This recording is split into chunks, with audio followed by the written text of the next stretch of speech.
రాజ్ తరుణ్ మీద ఫైట్ చేస్తారా, మస్తాన్ సాయి మీద ఫైట్ చేస్తారా?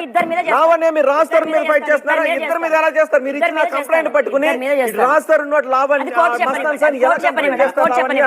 అది కోర్టు చెప్పనివ్వండి. రాజ్ తరుణ్ మాల్వి మల్హోత్రాతో ఎలా ఉంటాడు? అడగాలి కదా. రాజ్ తరుణ్ మాల్వి మల్హోత్రాతో ఎలా ఉంటాడు? రాజ్ తరుణ్ మాల్వి మల్హోత్రాతో ఎందుకు ఉంటాడు? ఎక్కడున్నాడు ఇప్పుడు ఎక్కడున్నాడు రాజ్ తరుణ్? మీతో ఉన్నట్టే ఉన్నాడేమో నాకు తెలియదు. మీతో ఉన్నట్టే ఉన్నాడేమో, లేకపోతే మీరంటున్నట్టు ఇంకెవరితో ఉన్నట్టు ఉన్నాడేమో.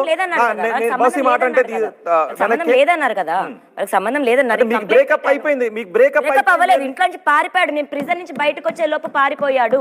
అండ్ ఆ పెట్టిన కంప్లైంట్ కి రాజ్ తరుణ్ కి తెలుసు. మరి ఆ కంప్లైంట్ వెనక్కి తీసుకుంటారా? నేను ఫేక్ కంప్లైంట్ ఇచ్చాను అని మీరు, నేను ఫేక్ కంప్లైంట్ ఇచ్చానని మీరు వాళ్ళ భర్త నగరంపాలెం పోలీస్ స్టేషన్ కి నా భర్త వచ్చాక తీసుకుంటానండి. మీ భర్త నా భర్త ప్రస్తుతం ముంబైలో ఉన్నాడు. భార్య కాదు అని ఆయన అంటున్నారు. అది కోర్టు చెప్పనివ్వండి. లీగల్ గా ఫైట్ అవుతుంది.